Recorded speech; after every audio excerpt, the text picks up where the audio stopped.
Did you find any survivors? No, there is No. survivors. No chance. Okay.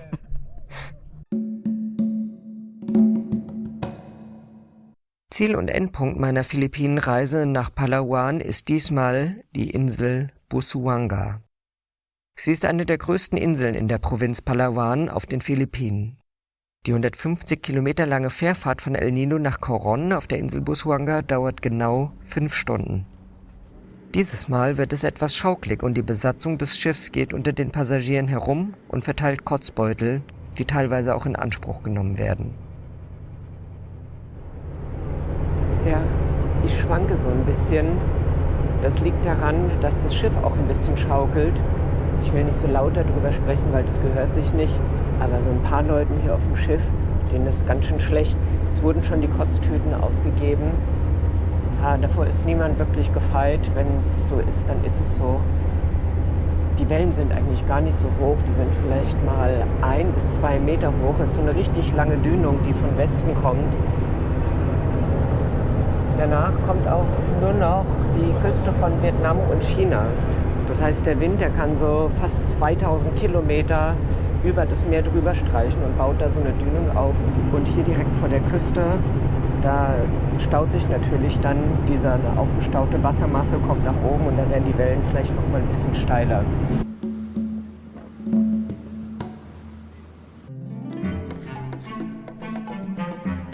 Aufmerksam geworden bin ich auf Busuanga durch meinen Reiseführer, der zahlreiche japanische Schiffswracks aus dem Zweiten Weltkrieg erwähnt, zu denen man tauchen kann.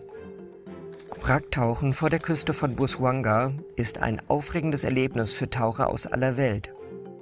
Die Gewässer um Busuanga sind reich an Wracks aus dem Zweiten Weltkrieg und bieten somit einzigartige Tauchmöglichkeiten.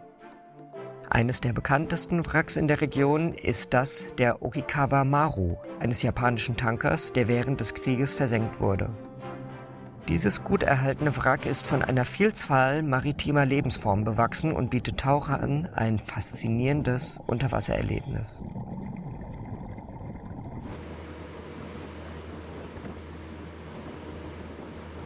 Wir sind jetzt um die Spitze der Hauptinsel von Palawan rum und haben ungefähr schon die Hälfte der Strecke geschafft.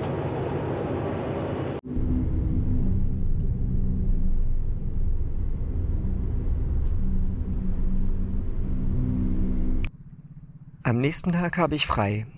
Seit ich auf den Philippinen angekommen bin, habe ich mir jeden Tag Programm gegeben und war immer aktiv. Deshalb halte ich es auch nicht aus, einen Tag nichts zu tun und nach dem Mittagessen miete ich mir ein Kajak und erkunde die Bucht. Schönen guten Morgen. Heute bin ich mit dem Kajak unterwegs, aber ich sag euch was. Das hat schon Löcher. Ich habe mir dieses Kajak heute Morgen ausgeliehen, weil ich mir unbedingt mal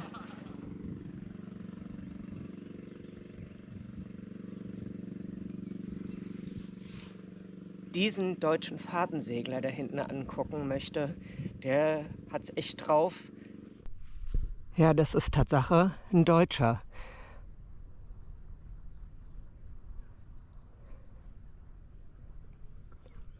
Im Gegenlicht ist es vielleicht schwer zu erkennen, aber da oben ist die deutsche Heimatflagge. So wie der ausgerüstet ist, ist er schon eine ganze Weile unterwegs und auf jeden Fall jemand, der sich zu helfen weiß. Alle Achtung. Berliner.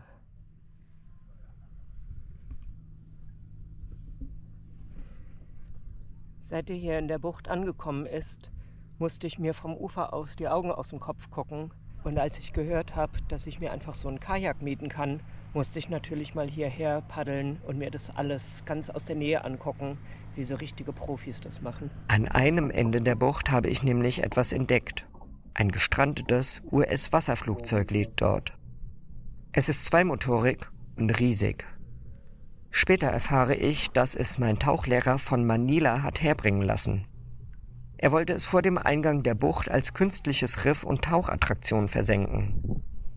Ein französisches Pärchen turnt gerade darauf herum. Did you find any survivors? No, there is No. survivors. No chance. Okay.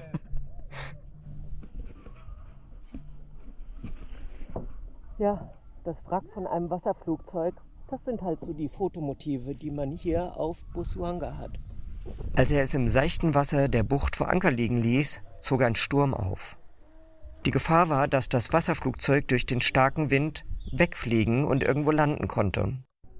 Deshalb schleppte er es an ein Ende der Bucht und zog dort die Stöpsel aus den Schwimmern, sodass es auf den flachen Grund sank. Eine sehr, sehr ursprüngliche Form von Flugzeugmuseum.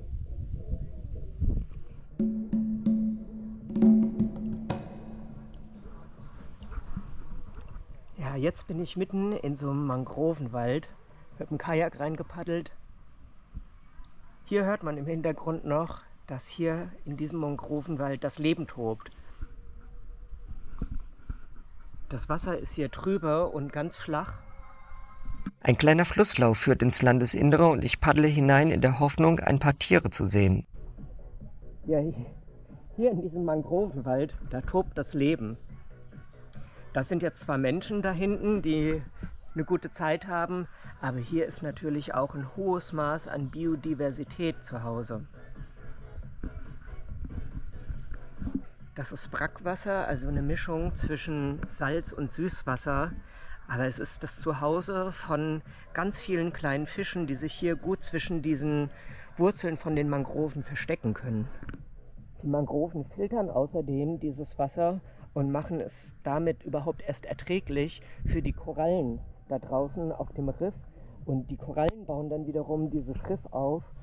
Und die Korallenriffe, die schützen dann überhaupt erst wieder die gesamte Region hier und diesen Küstenwald vor den Stürmen, die hier in jeder Monsunsaison sehr stark über dieses Ufer reinbrechen.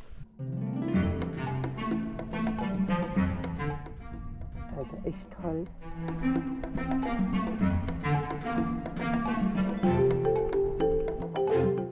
Jetzt mache ich Kajaksegeln. Jetzt halte ich das Paddel einfach nur senkrecht in die Luft.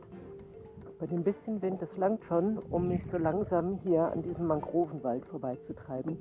Dann mache ich nicht so viel Geräusche und sehe vielleicht auch noch das ein oder andere spannende Tier.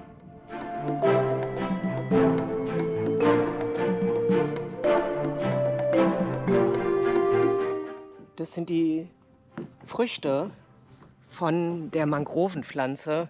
Und an diesen Früchten, darin kann man sie auch unterscheiden, weil Mangrove ist ja nicht gleich Mangrove, das ist ja nicht eine Pflanzenart. Es gibt hier auf Palawan ungefähr 4 Dutzend verschiedene Mangrovenarten. Und wie gesagt, an den Früchten von ihnen kann man sie unterscheiden.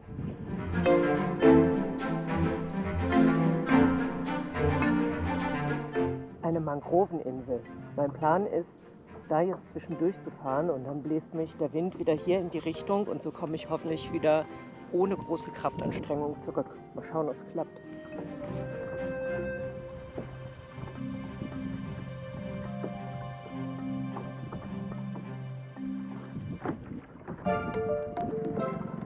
Ich hoffe, es hat euch ein bisschen Spaß gemacht, mit mir hier auf dem Kajak unterwegs zu sein in einer Bucht auf der Insel Busuanga, die zu Palawan gehört, was zu den Philippinen gehört.